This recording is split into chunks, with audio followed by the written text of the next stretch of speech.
सगळ्यांच्याच घरी हप्त्यातून दोनदा बनणारा उपमा किंवा उपीट म्हणू शकता तुम्ही। इतकं छान झालं आहे, मऊ लुसलुशीत, आणि हॉटेलमध्ये किंवा बाहेर लग्नामध्ये आचारी जसं बनवतात ना तशीच याची टेस्ट झाली आहे। एकदा नक्की ट्राय करून बघा, खूप छान लागतं आणि खूपच मस्त लागतं। नक्की माझी रेसिपी आवडली तर लाईक करायला विसरू नका आणि चॅनलला सबस्क्राईब करायला विसरू नका। यात एक सिक्रेट इन्ग्रेडियंट टाकला आहे, त्यामुळे बाहेर पंक्तीत जसा किंवा हॉटेलात आचारी जसा बनवतात तशीच याची टेस्ट लागते। तुम्ही एकदा नक्की ट्राय करा। सोबतच चला आता रेसिपीला ट्राय करूया। त्यापूर्वी तुम्ही जर माझ्या चॅनलवरती नवीन असाल, मी समृद्धी, माझ्या चॅनलवरती जर नवीन असाल तर माझ्या चॅनलला सबस्क्राईब केल्याशिवाय पुढे जाऊ नका। तुम्हाला जर यातील रेसिपी आवडल्या असतील तर लाईक करायला विसरू नका आणि सबस्क्राईब करायला विसरू नका। चला तर रेसिपीला सुरुवात करूया। इथे मी जाड बुडाचं पातेलं घेतलं आहे, त्यामध्ये 1 वाटी रवा घ्यायचा। आपण उपमा बनवण्यासाठी जो रवा वापरतो तोच रवा इथे घ्यायचा आहे। मोठा रवा घेतला तरी चालेल, काही हरकत नाही। 1 वाटी रवा घ्यायचा, मंद गॅसवरती व्यवस्थित भाजायचं।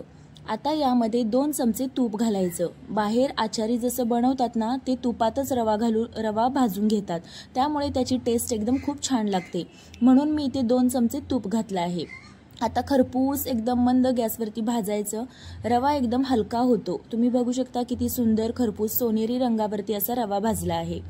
आता हा एका प्लेटमध्ये काढून घ्यायचा आणि 2 चमचे तेल, त्यामध्ये मुठभर शेंगदाणे मी भाजून घेणार आहे। तेल व्यवस्थित तापलं की मुठभर शेंगदाणे कमी गॅसवरती व्यवस्थित भाजून घ्यायचं आहे। एकदम जाळायचं नाही, गॅस मोठा केला तर शेंगदाणे जळू शकतात, त्यामुळे एकदम मंद गॅसवरती खरपूस असं भाजून घ्यायचं। शेंगदाणे खरपूस भाजले, आता त्यातच मी मुठभर काजू सुद्धा घालणार आहे। आता काजू सुद्धा एकदम सोनेरी रंग होईपर्यंत व्यवस्थित भाजून घ्यायचं, एकदम लाल करायचं नाही।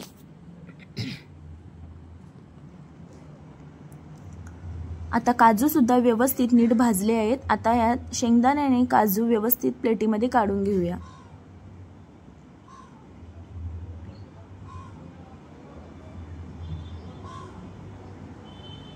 आता शेंगदाणे आणि काजू मी बाजूला काढून घेतले। आता त्याच तेलामध्ये थोडीशी चणा डाळ आणि थोडी उडीद डाळ व्यवस्थित खरपूस व्यवस्थित भाजून घ्यायचं। आता दोन्ही डाळी व्यवस्थित तडतडल्या की त्यामध्ये नंतर आपल्याला मोहरी टाकायची आहे। मोहरी मी आधी का नाही टाकली, कारण मोहरी जळू शकते, म्हणून दोन्ही डाळी भाजल्यानंतर मोहरी इथे घालायची आहे। आता मी थोडी मोहरी घातली आणि थोडे जिरं, दोन्ही व्यवस्थित तडतडू द्यायचं। आता त्यात कढीपत्ता थोडा घातला, कढीपत्ता व्यवस्थित भाजला की मिरची घालायची। आणि आता इथे एक इन्ग्रेडियंट सांगणार होते, बारीक चिरलेलं आलं घालायचं। याने काय होतं, बाहेर हॉटेलमध्ये किंवा आचारी जसा बनवतात ना उपमा तशीच अगदी टेस्ट येते, त्यामुळे एकदम बारीक चिरलेलं आलं घालायचं आणि व्यवस्थित भाजून घ्यायचं। त्याचबरोबर पातळ चिरलेला कांदा सुद्धा घालायचा।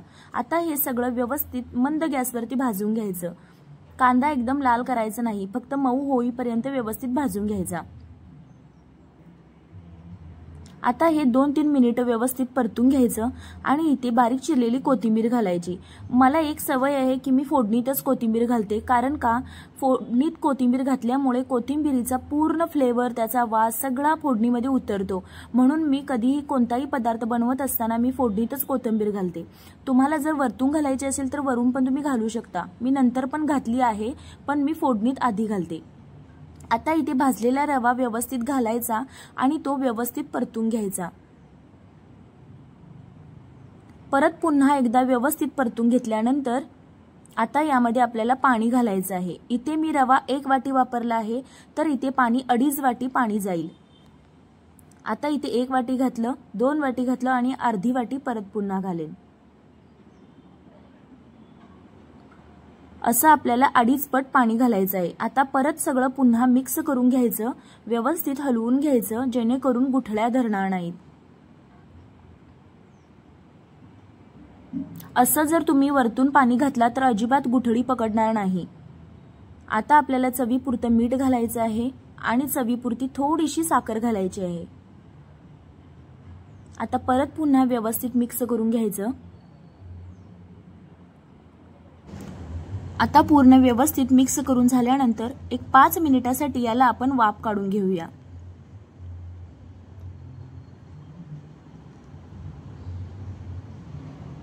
आता 5 मिनिटानंतर उघडून बघते किती व्यवस्थित उपमा तयार झाला आहे।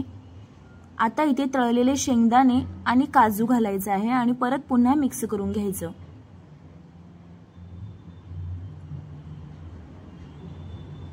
आता परत पुन्हा 2 मिनिटासाठी वाफ काढून घ्यायची।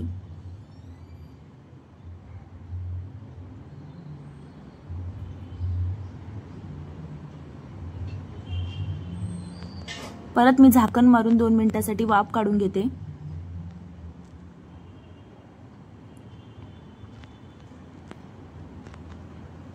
आता कोथिंबीर घालूया। बारीक चिरलेली कोथिंबीर वरून घातली। मस्त मऊ लुसलुशीत असा उपमा तयार झाला आहे।